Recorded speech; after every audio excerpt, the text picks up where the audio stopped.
subject matter is the role of VAD. VAD is value added distribution. This is a complex product category. So it is not a simple product like say a soap or a shampoo. The distributor dealer gets this product in the same form. It goes directly from the national distributor to the consumer's hand through various layers of distribution, but the form never changes, nothing changes. Packaging doesn't change, distribution price doesn't change, nothing happens. But these products are very different types of products, and they require a huge amount of knowledge in part of each member of the channel, each layer of the channel. And so that's why it's a value-added distribution. What is the difference between the regular distributor and the value-added distributions? So we know that the distribution, OEM and the channel, and in between is the distributions. Distribution have two different forms. One is on the volume form and one is the value forms. So when we talked about the value distributions, you required a lot of technical knowledge, what you talked about just few minutes back. In the each layer of the organizations, it's equivalent. You are basically the bridging between the system integrator, end customer, and the OEM. So, value distributions is required. The first thing is required is the consulting. So, you have to have the approach or the mindset of the consulting approach, because you are on the project business, the SI is on the project business.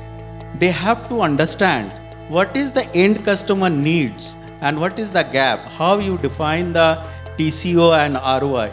Based on that, the entire solution or the budgeting will finalized. So it's a very, very important for the enterprise space, the value distributions. Let me just take you all, to one of the conversations I've had with one of my own partners. This is, I'm just narrating something which has happened in real life a couple of months back. During one of my travels, I met one of the partners who's a very big enterprise partner, without going into the name details and everything. And they're pretty big, they're pretty predominant. And during one of the very candid conversations that I've had, he actually, touched upon his own emotions and said that, ma'am, there's something that I would like to thank Redington for.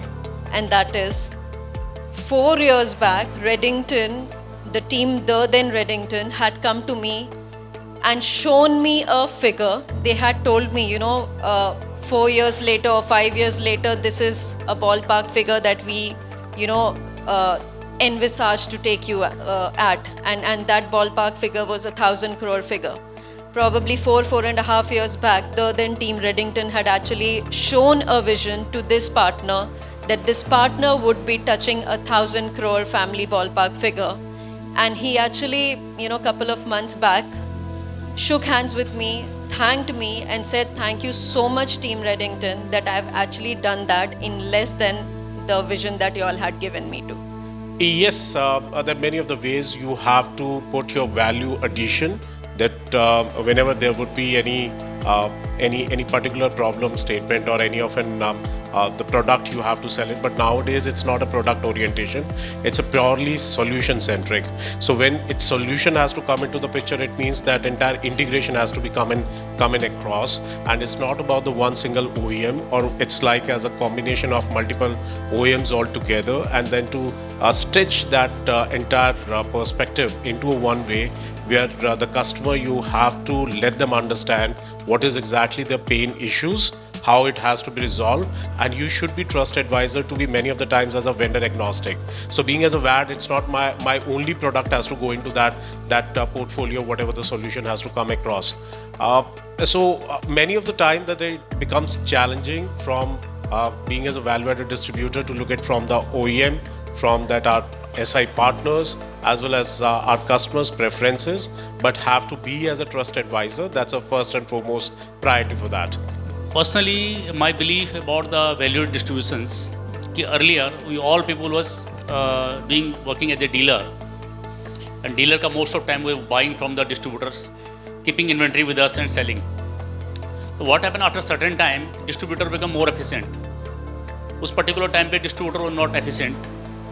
So we was just a dealer or sub-distributor. We are keeping the product with us, selling the products. Payment system was not so efficient. Market में बहुत सारी जो payment crisis थी. So what happened gradually? Distributor, large distributor become efficient. उनकी जो sub-distributor की need जो खत्म हो गई. So lot of people run away from the business. Then some people like us who converted themselves into the value-added distributorship.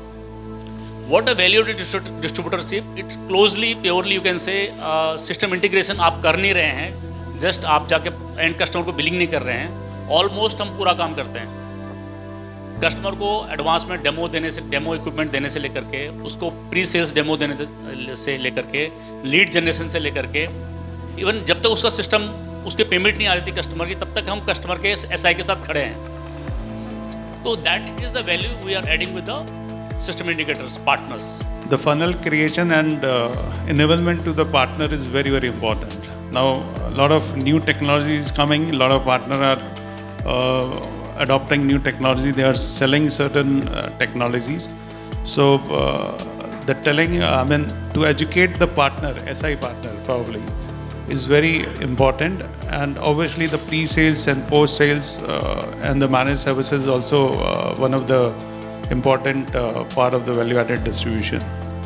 Along with this, a lot of SIs for a large transaction, they need leasing facility, which we are also focusing to provide that. So it is end-to-end support, which include leasing also, and a lot of financial support also.